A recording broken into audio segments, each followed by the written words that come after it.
I heard you got the fever for the flavor. It's the flavor. It's the flavor. I heard you got the fever for the flavor. It's the flavor. It's the flavor. It's time to kick the flavor, gonna make it real funky for you. It's time to kick the flavor, gonna make it real funky for you. Ain't it funky now?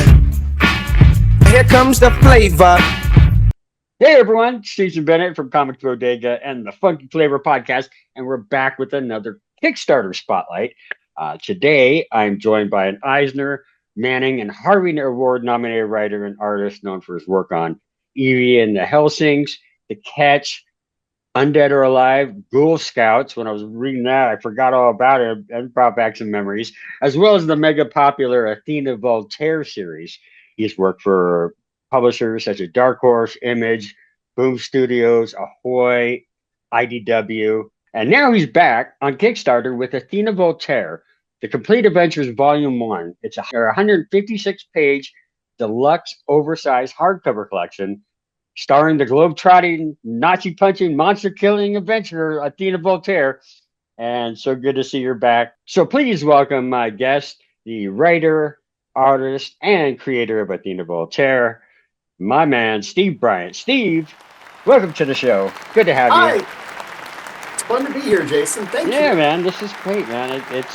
We were talking off camera, we have a storied history, not deep or whatever, but we do definitely go back to earlier days in Athena Voltaire's print releases. And that's what really got me hooked. I started getting PDFs and I love the whole, the noir adventurer. She's such a great character. And, and back to Kickstarter, and congrats on the success. It surpasses the funding goal. Got a bunch of stretch goals already hit and surpassed. And you're a project we love. How's the response been for this, the return of Athena? It's been really, really great. I did a kind of a not really soft launch, but when I got the rights back, my initial plan was to do 2 big hardcovers simultaneously to get everything back in print. And then I realized that was A, insane, and B, it would be a real stress on anybody that's backing it, because that's a big financial commitment. So I scaled it down to 1. And then while working on that, I realized, because I have a tendency to want to fix things, and put the word fix in quotation marks and italics. There's a lot of artwork that I didn't like in there. So if I was going to ask people to redo it, to rebuy it, I wanted to make it good. So down the rabbit hole I went. You wanted to remaster it. Exactly. That's the word to replace for fix. That is the George Lucas school. Yeah. Oh, yeah. But really, I if I'm going to ask for money again, I wanted to make it worth their while. Sure. And so while remastering it, I realized I needed to. By the way, this is a short story made long, but I realized I needed to. I wanted to get something out in time for summer convention season, so I did what I called the summer special. So that was kind of my soft launch back to Kickstarter. I did that about 2 months ago, I guess. And the books are on their way from China for that. And one of the story in that is going to be in the Complete Adventures. But I figured, right, for a reintroduction of the character and for having something at shows, it's a lot easier to get someone to test drive a book for $10, 56 pages for $10, than to say, hey, sure, here's 250 odd pages in an oversized hardcover. Right. Give me your money. That's a big ask for somebody new to the book. So anyway. Well, but you get it all collected into one book. You're not buying the single issues. You're not buying, it's all collected. You have actually 2 different versions. You get the standard hardcover, and you also have that limited edition one with the slipcase, signed, numbered. It looks beautiful in itself too. So I mean, there's some great repackaging. And yeah. Oh, and also because one of your stretch goals, you went from 256 to 264. You added 8 pages. Yeah. And hopefully Nice. we'll knock down a few other stretch goals. I almost called them stress goals, which anybody that's run a Kickstarter would agree with that. Yes. But yeah. Yeah. Yeah, so yeah, and you're close to meeting another one. So everyone knows the Athena Voltaire campaign right now, and check out the campaign right here. The stretch goals are things that after it surpasses its funding goal, there are different levels that if it reaches in additional funding, bonuses will be added to for backers of the campaign. And right now, it's already receiving a 4x6 mini print, a bookmark for physical books, kind of it's one of the hang down like you would have like in an old tome, right? You know, kind of Yeah, like the a ribbon one. yeah. Like I said, the 8 pages have been added. There's a sticker for the Athena Voltaire Adventure Club, and also a 10-page digital preview for what's that? Athena Voltaire and the Devil's Seed. That's the next one that's coming out next year, right? The Yeah, vol or yeah. volume two, That was that. or how? Yeah, that comes after volume two. What happened was I Okay, was plugging away on this adventure, and then I had reached out to the folks at Action Lab when I let them know my contract was I was not going to renew, and I asked to buy my back stock, but they never responded. So I reached out a few times. So this was going to be the first release when I got the rights back, but it okay. turns out since I couldn't get my books back, since I couldn't buy the back stock, I decided, that led me down the whole long story we started with. So yeah, Devil Sea is the first new one that's coming out. Oh, that's awesome. I can't wait to see that. And it's so glad to have her not only, back out and print and then, that it's, you're able to take it full force now, but, you know, this is over a quarter of a century in the making to this big collected edition. And now it's 100% back in your hands after, I'm sure a lot of people know the Action Lab mess. I've worked with a lot of Action Lab people on here, and even recently, I had David Pepos on here a few days ago. But yeah, so glad that you have it back. That's got to feel great to be able to have that control again and finally move forward. So and like this Kickstarter, this volume one, the complete adventures, you're planning a 3 volume, aren't you? Two right now, but Oh, it is just two? Okay. three of the hardcovers. 3 hardcovers, but 2 volumes. Wait, God, why did I say three hardcovers? Not you fooled me. Two hardcovers. Volume one, okay. volume two, and then we go back to doing individual issues and trades. But Okay, okay. I'm if I start to run out of trades, then I'll do another hardcover. But I don't know. Nice. I've got more sand in the bottom of the hourglass than I do in the top. So I don't want to Yeah. run out the clock. When you go back to single issues, floppies, whatever, are those going to be released on Kickstarter or is they being pitched to someone or is it going to be under a label? They'll be on Kickstarter also. One of the Okay. things I really like about crowdfunding is that when when when you're publishing through an actual publisher, it does not matter who it is, they have to be responsible. They have to make sure that they can pay for not just printing, but their office help and insurance and Sure. all these other things. And they're selling the book into the direct market for 40% of cover price. So they have to be cost conscious and they have to make sure that they can at least break even from the word go. With me, Right.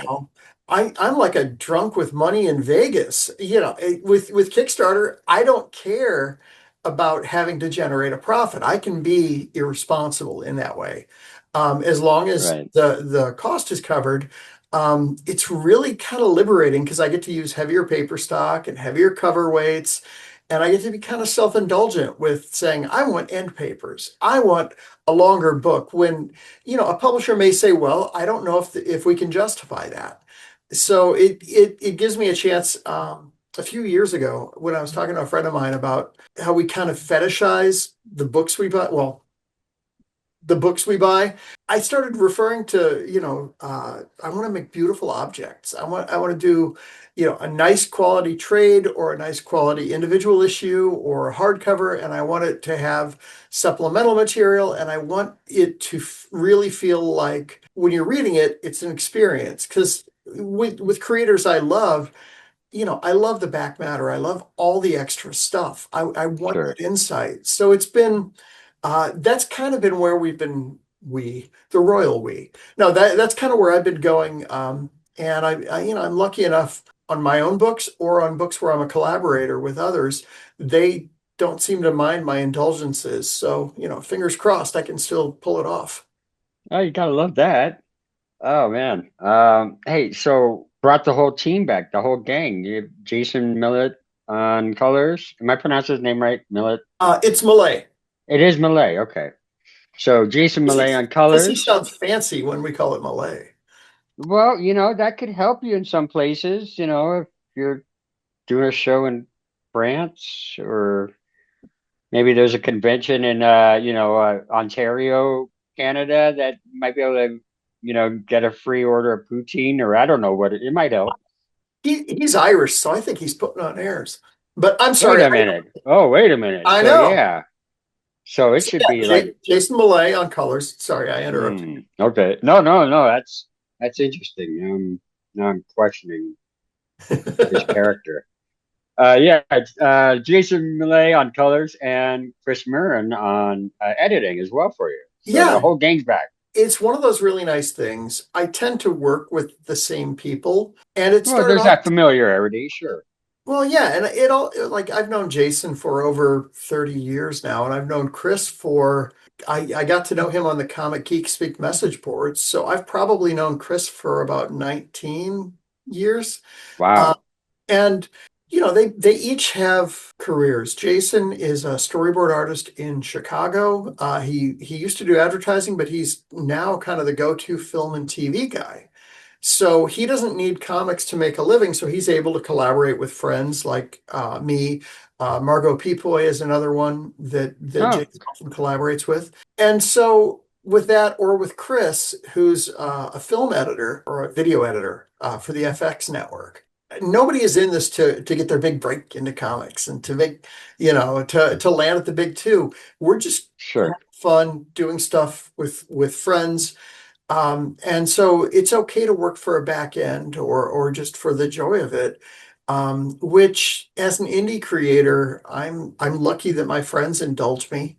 And then, especially on Athena as the writer artist, I don't have to pay an artist. And when I talk to my other friends that do Kickstarters and they talk about art rates, I just find myself thinking, man, I never made that much when I worked for somebody else.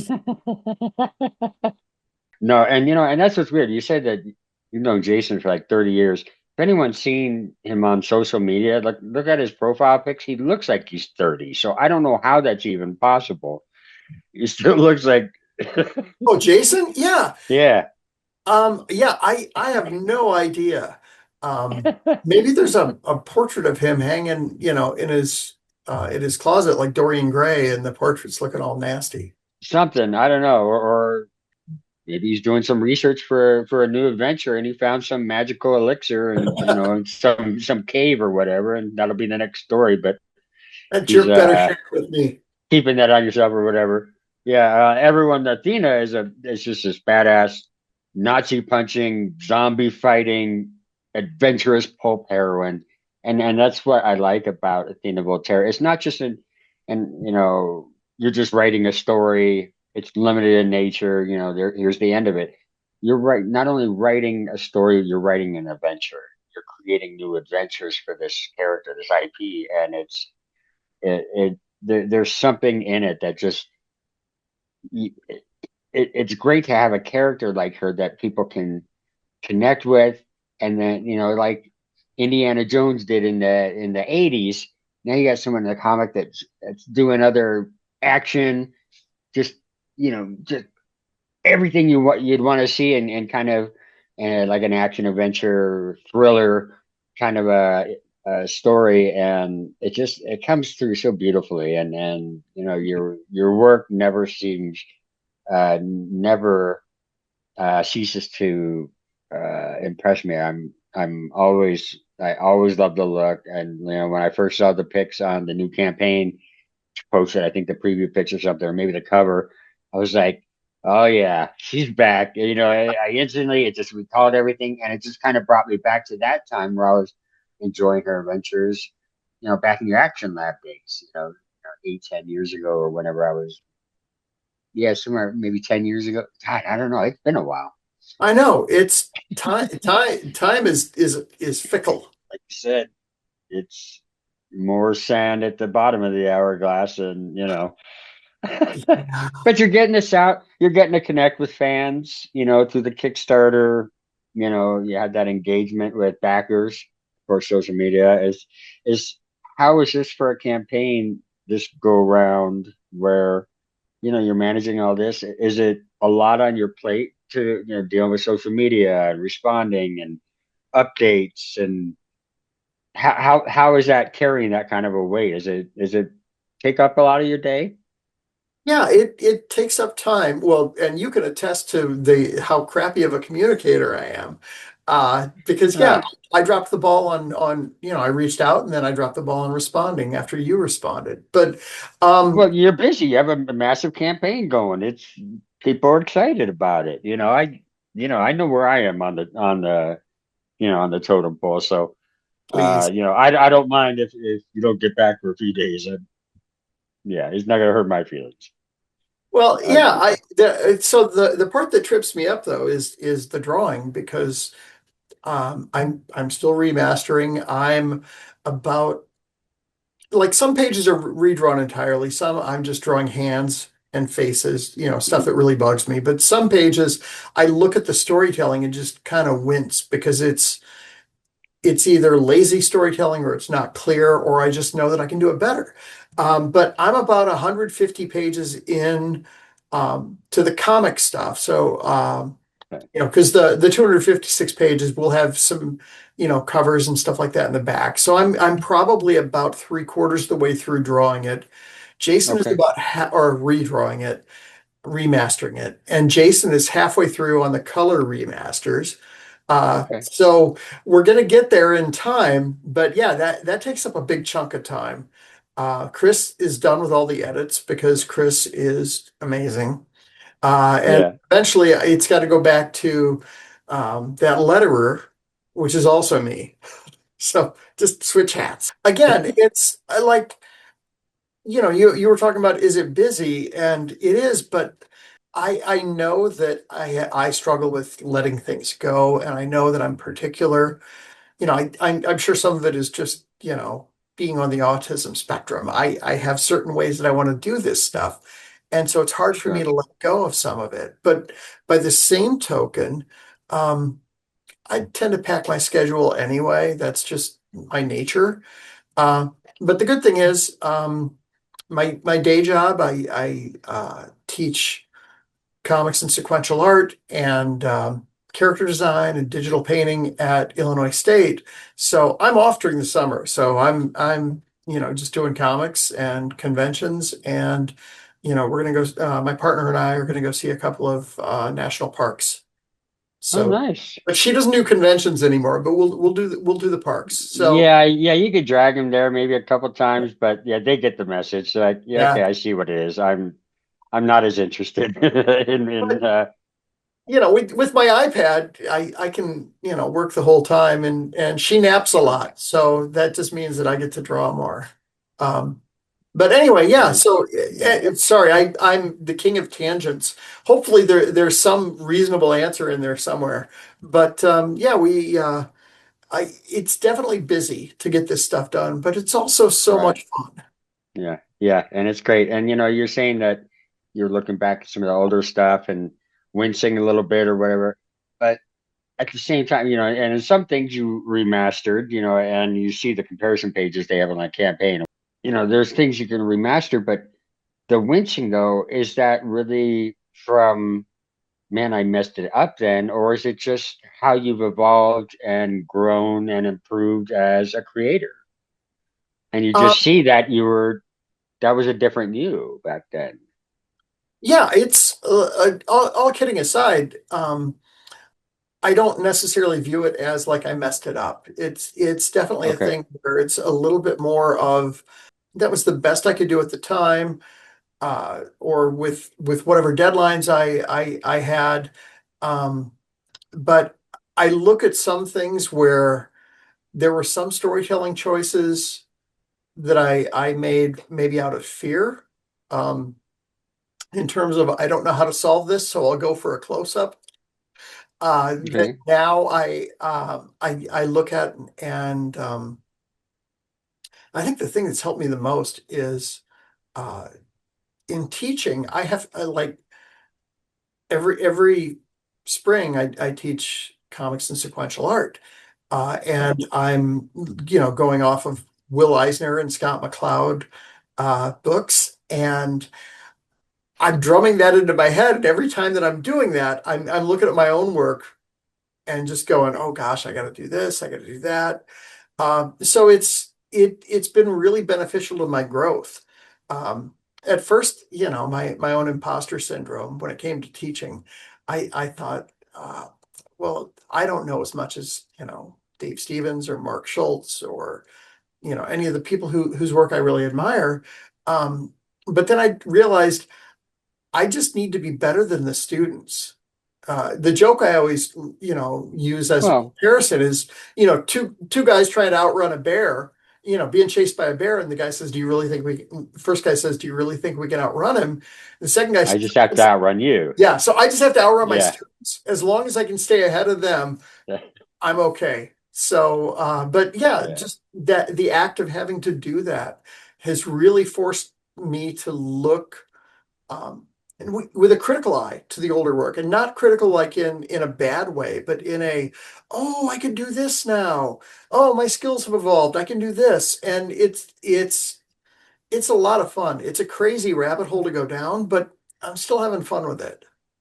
Well, and I think I mean, from what everything I'm hearing from you, it really seems that things finally seem to come together. You're getting the rights back, you know, it just everything seems just it's like it's finally lining up, and it looks like you're on this trajectory for greater success now, and like more control, and being able to fall back in love with your own passion project, and and that only comes out in the books, and and it's just benefit for the reader. So that's great. I'm so happy for you, and I mean it's just incredible to see her again. And I know what I'm going to do is, now that I know she's back and you're planning on doing more, I'm going to watch for the pre-release announcements for #2, and I'm going to contact you, and then Ooh. we'll have to hash something out, but have you on again. And We'll yeah, see man. how much I've aged in the 7 months between now and then. Well, yeah, there will be receipts. We're recording it. Hold on, it is recording, right? Okay, yeah. Whew. I've done that once and it sucked. So 22 minutes later, I'm like, we got to do this again. And it was just awkward because we just kind of repeat what we remembered, what we said. We kind of repeated it, and it was weird. But Yeah, but I might be better at it the second time because right now I get a little rambly. But hey, you know what? That's the thing, though. There's no rules here. Whatever, I'm gonna accept you how you are. So if you're I mean, maybe not like you're stumbling drunk, I may have to say, hey, let's reschedule this. But I mean, outside of that, we're just having fun with it, talking comics, just expressing love for and you expressing love for what you do, and that's more important to me than how it's brought out. It's just that get to see that passion again, and love for your work, and I know I love it, and I'm gonna be back in this. I'm so glad you have the rights again. I know it's one of those things with Action Lab creators. I let them talk to bring it up, because I don't want to. I'm not here trying to get stir the pot or anything like that. I want to keep everything upbeat and positive, but it was a real messy situation. So I know that getting these back, getting your books, and then the rights back, that's got to feel tremendous. And and seeing how successful it's already taken off, that the results of, from that weight, and it's great to see, man. Thank you. Yeah. You're crushing it, and I'm so glad that, from everything that I've seen, it's like I said, Athena's back, baby. She's back, and you better get ready for it. If you love adventures, if you just want, I mean, just you know, just this whole heroine. I mean, she's like nothing else out there, and you don't want anything else out there. You just want her. Trust me, you want to get into this. We'll definitely show the preview pages, and you can see more what's going on, and we'll definitely direct you over to the campaign. And be sure to follow Steve on social media. You can find out about more projects, updates. There's find out more about Athena Voltaire that way too. Hey, just before we wrap up, do you want to make just a quick 60-second pitch on for people unfamiliar with Athena Voltaire, or maybe weren't around during the earlier times, just got into comics, and what's great about her, and why you think they should back this campaign? Okay. See, I'm going to be doing Heroes Con in 2 weeks, so I'm kind of even. You're giving me a chance to warm up for the elevator pitch There you go. of my summer. So, Athena Voltaire is 1930s pulp adventure. It's kind of Indiana Jones, but starring a woman pilot. So you've got ancient artifacts, lost cities, occult creatures, mythological beasts, Nazis, explosions, exploding Nazis. So it's kind of all of that sort of vibe. It's in the spirit of movies like The Mummy or Indiana Jones, or comics like The Rocketeer. So if you like that stuff, this should hopefully be up your alley. Okay, did I get it under 30 seconds? I think you're right in there, right around in there. However long it was short enough to put it on Instagram Reels. So I think that's all that matters these days. So, or a YouTube short, or a TikTok. I don't know. We're still figuring it all out. Everyone, these kids today. I know, but you know what? That's good though. We gotta, we just gotta keep moving forward. We learned that with the pandemic, and comic book shops closed, and everyone's like, we gotta keep making comics. We gotta figure out ways. Let's keep moving forward. And the people that didn't move forward, they're gone now. Those comic shops are closed. Those creators aren't doing, working on comics anymore. And so it's the ones that see those opportunities or those things available to them, get to know them a little bit, and just kind of improve their promotion, familiarization with different social media accounts, and new avenues to reach people. So, I can't be mad at it. Sometimes it takes a little bit of work, but definitely with social media, knowing how each platform works compared to the other. But we definitely got a good little snippet there that we'll keep in the main video, but we'll also maybe just set aside just put out by itself, just to do an additional promo. So everyone, we want you to go out and check out Athena Voltaire, The Complete Adventures Volume 1. There's so many great things, and there's so many great free things you're going to get just for backing the campaign. You're just getting them. Just buy the book. That's all you got to do. Buy the book. You're getting a ton of free stuff. That the value is just incredible, and you're going to love every part of it from cover to cover. An incredible team who's been working for years together. Beautiful illustrations, intelligent storytelling. It's just a really well-rounded and just a fun ride, and we think you should jump on board and take that ride along. So thank you to my guest, Mr. Steve Bryant. Steve, thank you so much for taking the time and talking to Athena Voltaire, and it definitely won't be the last time we do so. Sounds good, and thanks for putting up with all of my rambling, blethering tangents. Hey, you know what? I had someone willing to talk to me today, so I chalked that up as a win for the day. I'll take it however I get it. But thanks so much, and good luck on the rest of the campaign. Thank you. Keep them flying. So good connecting with Steve Bryant once again. Be sure to follow him online. You can follow him on IG at Steve Bryant Art, on Blue Sky at stevebryantart.psky.social, and on the web at stevebryantcomics.com. And give me a follow. I'm on Facebook, IG, Blue Sky, and YouTube at TahoeJBennett. You can also follow the Funky Flavor Podcast online on IG and Blue Sky at The Funky Flavor. And, of course, follow Comics Bodega online on Facebook, IG, Blue Sky, at Comics Bodega, and, of course, on our web, comicsbodega.com. More podcasts on the way. Got some great ones lined up. Stay tuned.